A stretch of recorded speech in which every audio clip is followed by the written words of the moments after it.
Di sebalik setiap titisan madu tersimpan kisah usaha, keazaman dan kasih kepada lebah kelulut.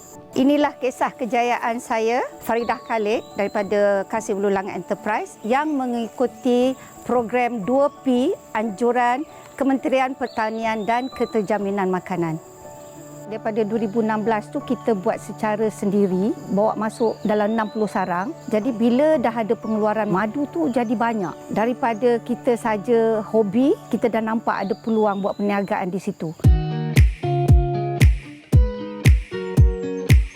Pada tahun 2018, saya menubuhkan Kasih Hulu Langat Enterprise. Masa tu, saya dah mula hasilkan madu kelulut, propolis dan roti lebah dalam skala yang lebih teratur. Ini adalah produk-produk keluaran Kelulut Kasih, hasilan daripada lebah kelulut. Nombor satu yang paling kita banyak jual ialah ni, madu kelulut. Kita panggil dia raw honey atau madu asli yang mentah. Kenapa kita panggil dia raw honey? Sebab ni bila kita tuai daripada sarang, kita terus tapis dan masuk dalam botol dan kita simpan dalam peti air.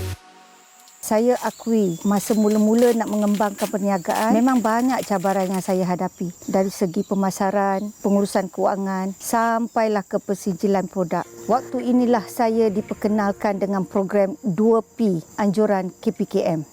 Gel tenaga madu kelulut ni, inilah yang kita mendapat geran daripada pihak KPKM di bawah agensi MARDI, geran 2P. Ini adalah hasil kajian pihak MARDI selama 1 tahun ya. Gel tenaga madu kelulut ni, dia memberi instant energy selama 5 jam.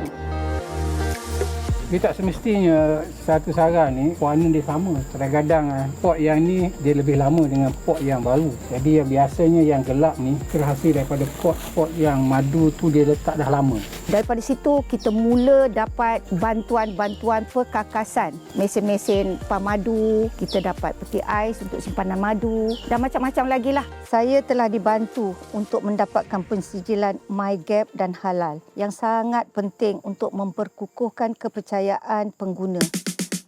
Selain itu, saya turut didedahkan kepada strategi pemasaran digital dan cara membina jenama supaya produk saya boleh bersaing di pasaran yang lebih luas. Kita pergi kepada kursus-kursus yang dianjurkan oleh pihak MARDI, pihak pertanian. Lagi banyak ilmu yang kita dapat, lagi banyak lagi bimbingan yang kita dapat. Hasil daripada bantuan-bantuan daripada agensi-agensi di bawah KPKM, hasil kita meningkatlah dari tahun ke tahun. Alhamdulillah, sehingga hari ini hasilnya sangat positif. Pada tahun pertama, nilai jualan saya sekitar RM80,000 dan pada tahun 2024 sudah meningkat lebih kepada RM140,000. Sekarang kami juga menjadi rakan strategik bersama Jabatan Pertanian Negeri Selangor untuk membangunkan hub lebah kelulut Selangor di Pusat Flora Ceras dengan sokongan daripada KPKM dan Jabatan Pertanian. Saya juga dapat membangunkan inovasi dengan membuat kotak hive iaitu reka bentuk baru untuk pembiakan bakal kelulut. Inovasi ini bukan sahaja meningkatkan kadar produktiviti tapi juga memudahkan proses